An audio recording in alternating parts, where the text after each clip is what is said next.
When we were younger, things were different.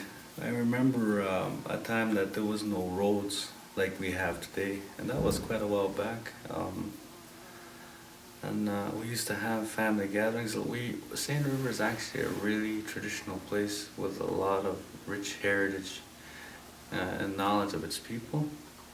Our reserve is looked at in high regard by a lot of other communities for the simple sake that it has these medicine teachings and these medicine people. And you know, when you go into the stores, you look for books on Ojibwe and stuff like that, you won't find it. Largely because of the fact that we're not history. Truth is, all we learned is learn how to speak English language. That's the difference of today from yesterday. And some people think with that language, yet there's still a rich history here of our Aboriginal people. That's not always talked about and shown in the public side regarding how traditional we are, and the things that we do with trying to live in the best of two worlds. We're modern, I guess, Ojibwe people. So if I was to speak in Indian to you,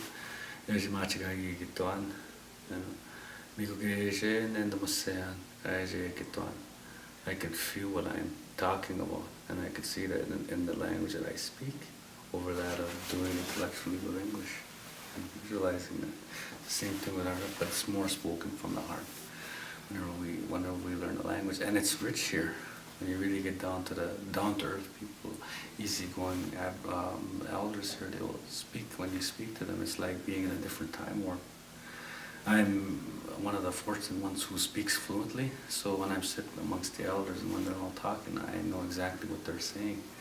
And it's a different kind of camaraderie that they have over the newer generations of people that think with the perspective of the mainstream, the English language. It's like being in a different time warp when you sit there and listen to them. I sit there and I just listen and I laugh along with them because there's a lot of humor, a lot of easygoing.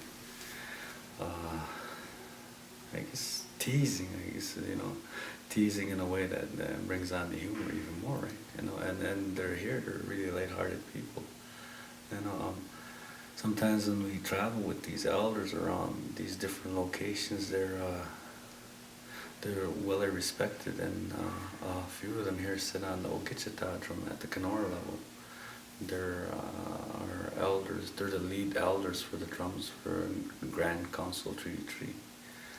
And that's how much knowledge that some of them give. And yes, a lot of them, like I was telling you guys this morning, we have to do these things traditional because these are not ones that you would go out and read about in a book or see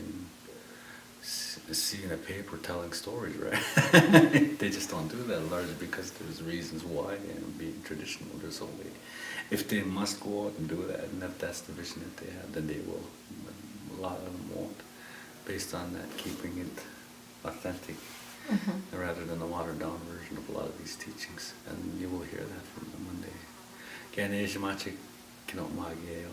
they start teaching that, then you can actually see what they're and hear what they're talking about. Some of the stuff that we did this morning, we couldn't videotape because it's ceremony. It's strictly for you guys' benefit, so you have a good day there, and you're not only communicating with the elders and the people that live in the community, you're also talking with those things that we are unseen, the spiritual aspect, that's who you're communicating with, and you're paying your homage and respect for that thing. And even, say if I was a visiting First Nations member in another community, that's what I would go do over there. I would go pay homage before I know when I'm talking to the elders or the people and they're doing ceremony. I just don't go bully my way in there. That's not what you do, right? You honor. I'm in a new spiritual territory. This is not my own area.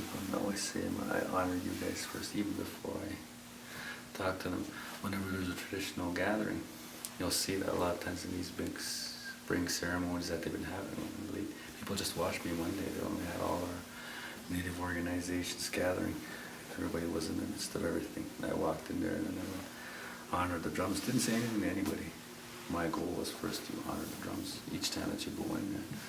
And you go into it, and then you can socialize. You also want to give acknowledgement to the fact that what we're working with here is is very powerful and very spiritual in nature, and you have to honor it. Because when you're talking to somebody, you're also talking to their spirit. So, and that's something that I was trying to emphasize to you guys, and out of respect for the people that you talk to, and you, and yourself, right? And you respect all that. You respect others. You respect yourself, even in that capacity. And it, you know, it's not demanded. It's given. It's earned this way. You do that.